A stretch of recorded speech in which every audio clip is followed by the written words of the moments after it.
This is Global Humanist Shop Talk. I'm ML Clark.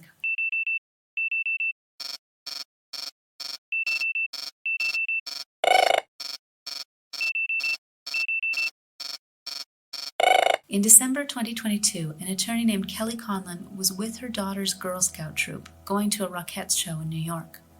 But when she tried to enter Radio City Music Hall, she was denied. Why? Well, precisely because she was a lawyer, but not just any lawyer. One involved with a law firm actively involved in litigation against Madison Square Garden Entertainment, which owned the facility. Was she wearing a badge at the time that screamed to the world, "I'm associated with a firm holding suit against MSG Entertainment"? No, and she didn't need to be. All she did was pass through a metal detector, whereafter she heard a loudspeaker warning on-the-ground security to pick her up. Their facial recognition software had identified her, and even though she's not an attorney working on any cases against MSG herself, it was enough for the system that she was involved with a firm that was. Now, to be clear, there is plenty of precedent for lawyers in active cases against a given company not being welcome on their grounds until proceedings have finished. But on top of the fact that Conlon wasn't actually a part of these cases, the striking element for everyday citizens when they heard this news was the application of facial recognition software, the latest extension of machine learning, or what is colloquially known as AI, into every corner of our lives. It's a growing issue that we're currently wrestling with in many fields, but it bears noting, and is certainly important to the themes of this series, that in one field in particular, we've been passively allowing AI encroachment for some time. We've had to, because to say that you are against advanced screening and surveillance practices as they're applied to border enforcement can easily be spun as wanting the terrorists to win. How can anyone be against advanced screening practices and other new technologies geared toward identifying possible risks at the border before they enter a given country? Don't you want local citizens to be safe? The men and women of our Border Patrol are doing a fine job in difficult circumstances. And over the past 5 years, they have apprehended and sent home about 6 million people entering America illegally. Despite this progress, we do not yet have full control of the border, and I am determined to change that. Tonight, I'm calling on Congress to provide funding for dramatic improvements in manpower and technology at the border. By the end of 2008, we will increase the number of Border Patrol officers by an additional 6,000. When these new agents are deployed, we will have more than doubled the size of the Border Patrol during my presidency. At the same time, we are launching the most technologically advanced border security initiative in American history. We will construct high-tech fences in urban corridors and build new patrol roads and barriers in rural areas. We will employ motion sensors, infrared cameras, and unmanned aerial vehicles to prevent illegal crossings. America has the best technology in the world, and we will ensure that the Border Patrol has the technology they need to do their job and secure our border.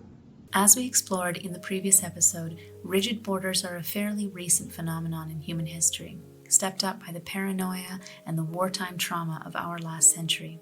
But it's not just the cultural context that brought these changes about. It was also the increases in our technological capacity to catalog and monitor fellow citizens.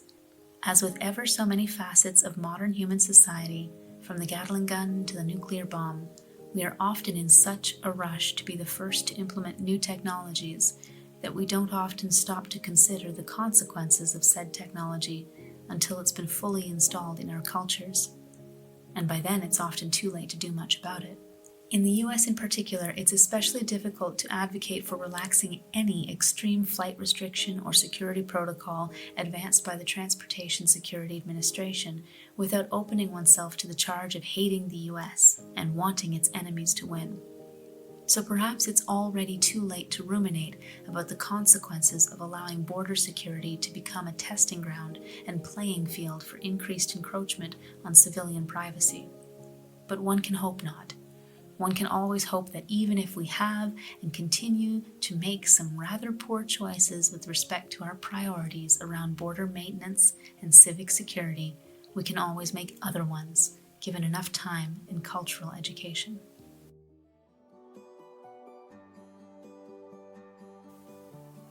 After all, it's that mental flip, that moment when we better understand how agency can be enhanced or lessened by our policies and cultures, which this humanist podcast always sets out to explore, one everyday object or concept at a time. You're listening to Global Humanist Shop Talk, and for 6 episodes, we're moving through different landscapes in the world of mobility rights and displaced people, our past migrations, our present crises, and the future of movement we deserve.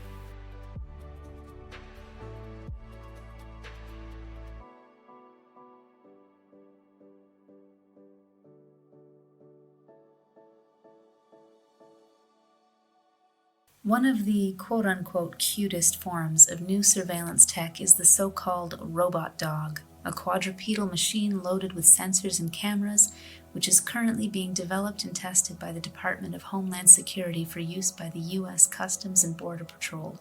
I know. If you're thinking to yourself, gee, what a friendly outfit, with absolutely no relentlessly negative history of violent border enforcement, you can take comfort in the fact that you're at least not alone in any sense of alarm. I think by this point, too, we've all watched the Black Mirror episode Metalhead that imagines a dystopic future where said robotic quote-unquote animals take on a life and murderous mission all on their own. Last year, Katie Mirza, writing for Immigration Impact, noted that these 4-legged robotic units not only raised serious privacy concerns for citizens and non-citizens alike, as they made their rounds taking cameras with them along the border, but they also strongly stood to increase the risk of fatalities for anyone crossing. There's a crushing reason for this, but let's first explore the intentions behind the technology and some of the recent context underpinning its use. U.S. Democrats have been a huge proponent of what are called smart or digital or virtual border walls, a system of cameras, sensors, and radars which would certainly include the above 4-legged robotic units. There's logic behind thinking that this approach to border patrol would be a lot more humane than the current model, in which human beings, with their itchy trigger fingers and often highly toxic attitudes toward immigrants trying to make the crossing, often make harmful choices that lead to a tragic loss of life. Furthermore, the current administration under President Biden has been very tough on the border. Deportations remain high, and in February, Biden announced his most restrictive border control measures yet, penalizing asylum seekers who cross the border illegally, meaning at anywhere but official entry points, or fail to apply for protection in any other country they passed on their way to the U.S. This change goes against standing U.S. immigration law that says migrants fleeing persecution can request asylum irrespective of the way in which they reached U.S. soil. Partially, Biden's announcement is based on correcting the misguided view among many people fleeing hardship from Central and South America that his administration would have made crossing easier for displaced people than the prior president. This is because there remains a very skewed understanding of U.S. politics in the minds of citizens and foreigners alike, with many folks quick to assume that a Democratic presidency would be any less rigid about borders than a Republican presidency. In practice, though, Obama carried out 3 million deportations during his time in office, and Biden's government deported almost 700,000 migrants in its first year. Haitian migrants in particular were deeply disappointed when misinformation about changing border requirements found them caught at the Mexican border, and in many cases flown back to Haiti in 2021. As Biden's latest proposal claims, these new changes to the rules, to be implemented before May 11, will, quote, encourage migrants to avail themselves of lawful, safe, and orderly pathways to the United States or otherwise to seek asylum or other protection in countries through which they travel, thereby reducing reliance on human smuggling networks that exploit migrants for financial gain, end quote. All of which, while rigid, can also be seen as a fairly well-intentioned response to the current southern border crisis, which finds over 206,000 people waiting to be processed. Just change the messaging. Let people know that it will be much harder to cross. That'll stop them, right?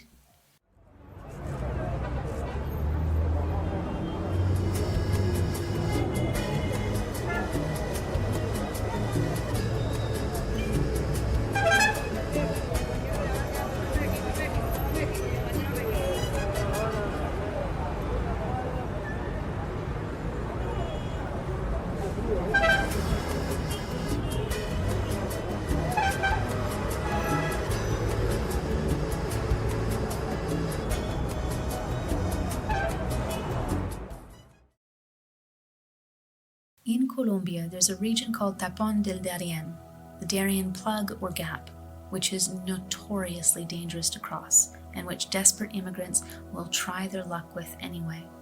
Last year, around 100 people every day passed through Terminal de Transporte Norte, a bus terminal by Caribe Station in Medellin, to take transit up to the northwestern edge of Colombia, where it intersects with Panama. There, the Pan American Highway has a 106-kilometer gap, a place where road building just fell apart, in part due to costs, and in part due to the significant environmental impact of trying to cut through the local ecosystem. There are plenty of good reasons not to build up this land, including leaving it as a natural buffer against the spread of disease into North America, along with preventing further deforestation and even drug trafficking, because yes, it is that difficult to get through that even drug cartels find the region a challenge.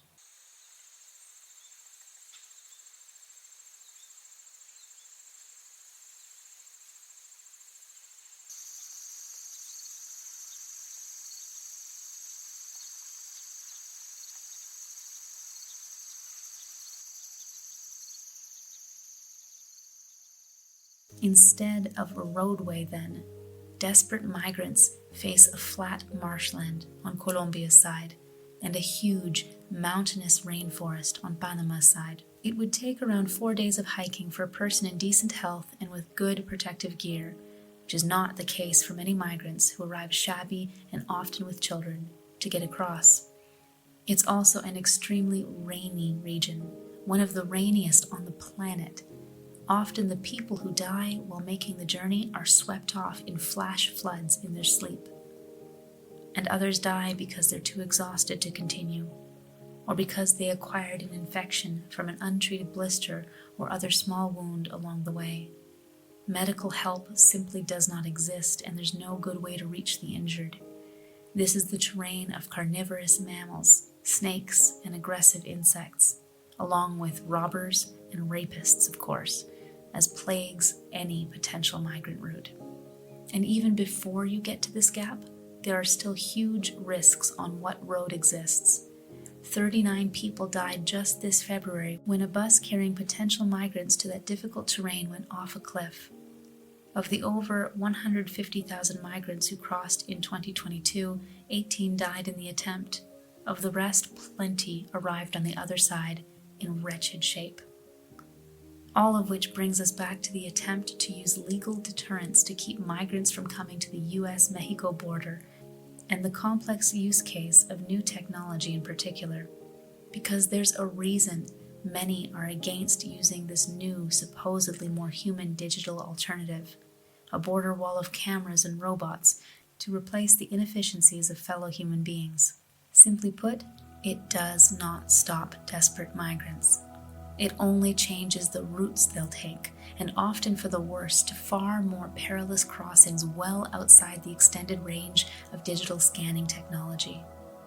One paper published in the Journal of Borderland Studies by Jeffrey Allen Boyce, Samuel N. Chambers, and Sarah Launius modeled the effects of a 2006 surveillance program called the Secure Border Initiative. This was an early form of smart wall with a huge network of watchtowers, roving patrols, ground sensors, and aerial and marine surveillance. The works. And it had been put into place to help Border Patrol agents gain information far more quickly about potential crossings and process.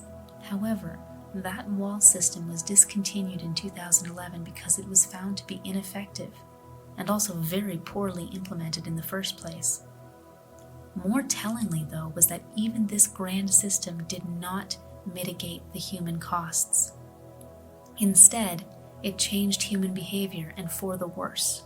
When researchers contrasted the geography of human remains from the bodies of migrants who died trying to cross the border while this wall was in operation, they found that after SBI was launched, migrants changed the routes of their crossing to bypass it entirely, which required them to tackle far more difficult and rugged terrain.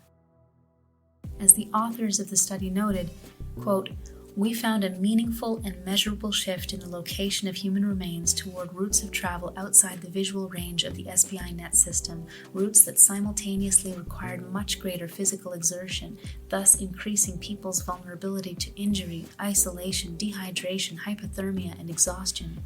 Our research finding shows that in addition to its monetary cost and its questionable operational efficacy, the smart border technology presently being promoted by the Democratic congressional leadership contributes to deadly outcomes." How little seems to have changed in 10 years. But the frustrating part is that we can absolutely anticipate a very low deterrent effect from these measures, whether through legal reforms or the introduction of more elaborate facial recognition systems or even whole fleets of robotic, mobile cameras on 4 legs, spying on U.S. citizens and potential border crossers alike. We can anticipate these difficult outcomes, whether from evidence of past migrants bypassing digital borders even at mortal cost, or making the desperate, possibly fatal leap over 100 kilometers of dangerous natural terrain at the Darien Gap. Because at the end of the day, these deterrents aren't addressing the real problem. They can't. Not as the world faces increasing precarity due to climate change and the conflicts that come with regional scarcity, conflicts that we will absolutely discuss in further depth in the next episode when we look at genocide and civil war. At their best and most well-intentioned, what these grand spectacles of border security upgrades do is help to reassure a nation's own citizens that the government is trying to keep them safe, that it's doing whatever it can to keep the press of desperate people at the borders to a minimum. At its worst, of course, these digital upgrades in particular are offering private firms a testing ground for surveillance technologies that they are very keen to put into place all throughout the nation itself. As recognition AI and robotic security forces become naturalized at the borders, so too will they become normalized facets, for better and for worse, of internal national security too. And that's when we really have to start asking ourselves whether fixating on this notion of safety from the rest of the world is really serving anyone. What would the world of migration look like if we didn't keep making border technologies and processes the be-all and end-all of how we talked about improving social outcomes, both in the world at large and also, surprisingly, quite close to home?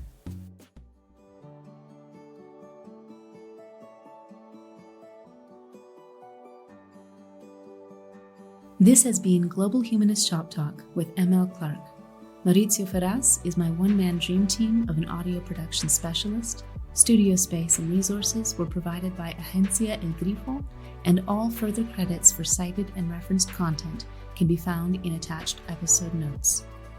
All of this would not have been possible without my patrons, the vast majority of whom support me through Patreon. You can also follow my work at Better Worlds Theory, a weekly newsletter at mlclark.substack.com. None of us excels without the support of a community, and I am deeply thankful to have found mine. Be well, be kind, and seek justice where you can.